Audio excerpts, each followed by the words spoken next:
Mucho se ha hablado del fracaso de la Unión Soviética y de cómo Rusia era el país que comandaba dicha movida política, social y territorial. Pero, ¿de verdad crees que sabes por qué se terminó disolviendo este Estado federal?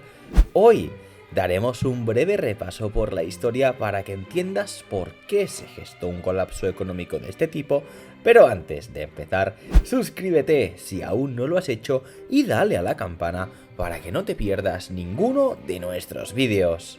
Tiempos soviéticos.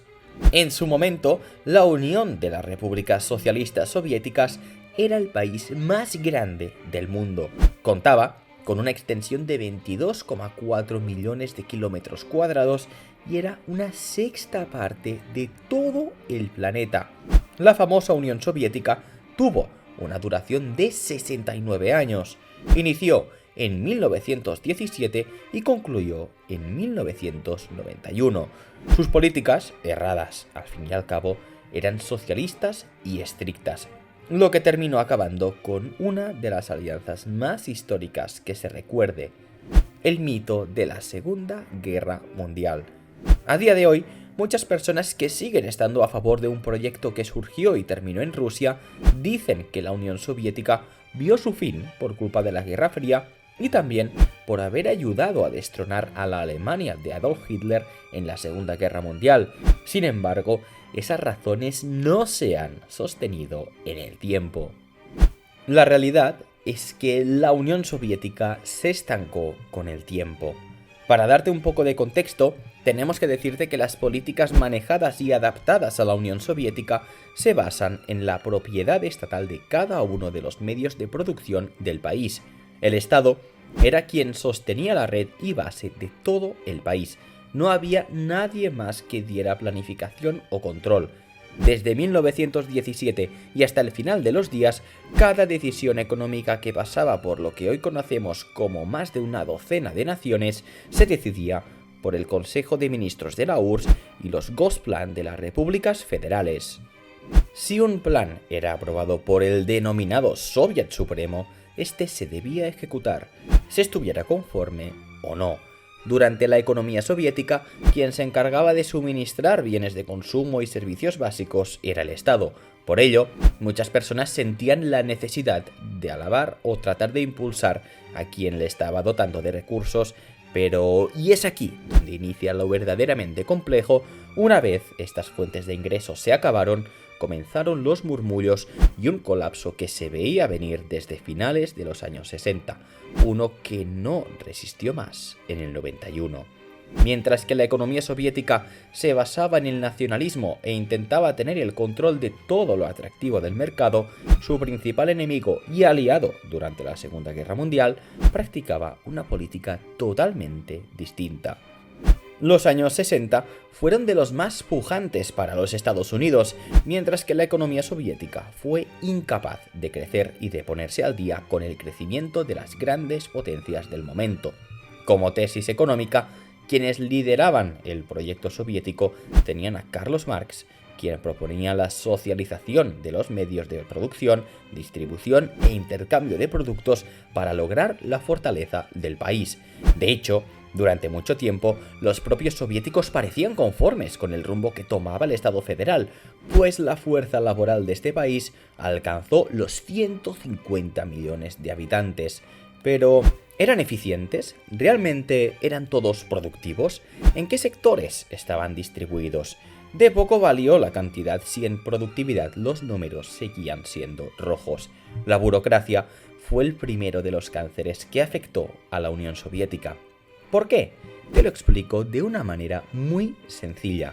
Al inicio de este vídeo te hice referencia a los más de 22 millones de kilómetros cuadrados del país, en los cuales, para hacer cualquier tipo de trámite legal, se debía contar con sellos y estampillas de la Unión de las Repúblicas Socialistas Soviéticas, lo que convertía cada proceso administrativo en un verdadero calvario.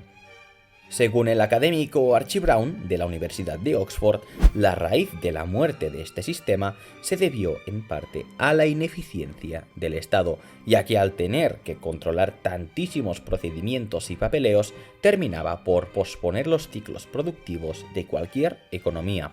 Resulta casi imposible explicar el fenómeno económico de la Unión Soviética sin tener que darle una connotación social o política, pero si vamos a los números, sí es posible hacerlo.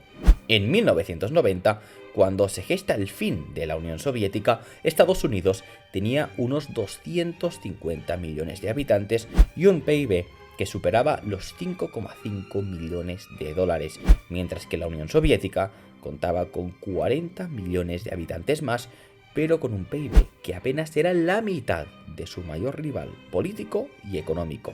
El propio Archie Brown asegura que las políticas económicas de la Unión Soviética generaban fallas desde la década de 1950, pero al ser un territorio tan amplio y con tantos factores involucrados, el colapso fue de manera gradual, hasta que de un día para otro parecía que nunca más existió.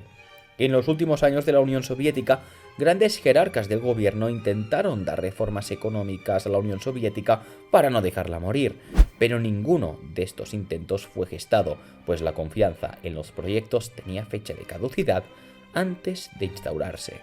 El encargado de comunicar el fin de la Unión Soviética fue Mikhail Gorbachev, quien intentó copiar modelos de economías chinas y otros países, pero sin poco o nada que hacer frente al descontento de una nación que cada vez sentía más ganas de resolver sus problemas por su propia cuenta. A día de hoy, muchos siguen diciendo que la incapacidad de mantener la Unión Soviética vino no solo por sus políticas económicas, sino por la imposibilidad de mantener un discurso social a más de 200 millones de habitantes. Aunque entraremos en detalles en otra oportunidad, los únicos países capaces de mantener el autoritarismo económico sin demasiados dolores de cabeza han sido Cuba y Corea del Norte, pero con poblaciones mucho más pequeñas. Sin economía no hay tesis.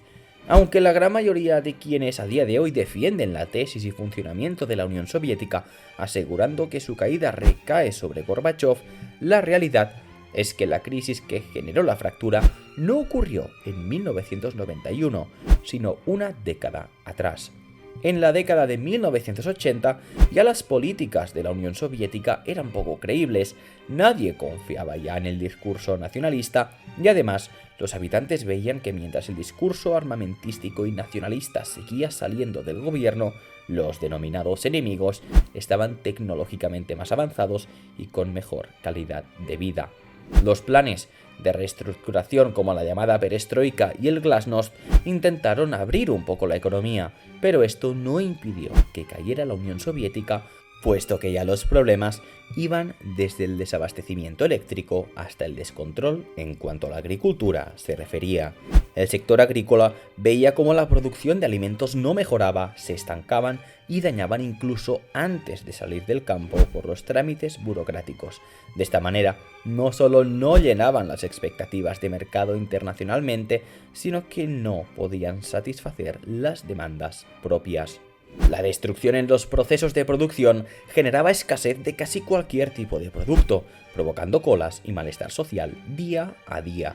Con la intención de perpetuar la unión, en 1987 el gobierno se abrió a la producción de empresas en conjunto con el capital extranjero, pero ya gran parte de los empresarios del mundo y de la propia unión no tenían confianza en ninguno de los personajes del gobierno.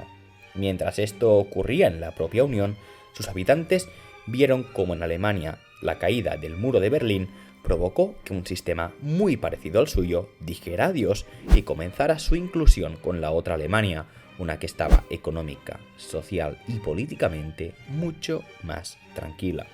Con un PIB disminuido, con programas económicos agotados y pocos recursos económicos, el 25 de diciembre de 1991, Mikhail Gorbachev anunció su dimisión como presidente de la Unión Soviética, de modo que las instituciones dejaron de funcionar casi de manera inmediata. A partir de allí, cada país comenzó a forjar sus propias leyes y mecanismos económicos. Bonus track sobre la Unión Soviética.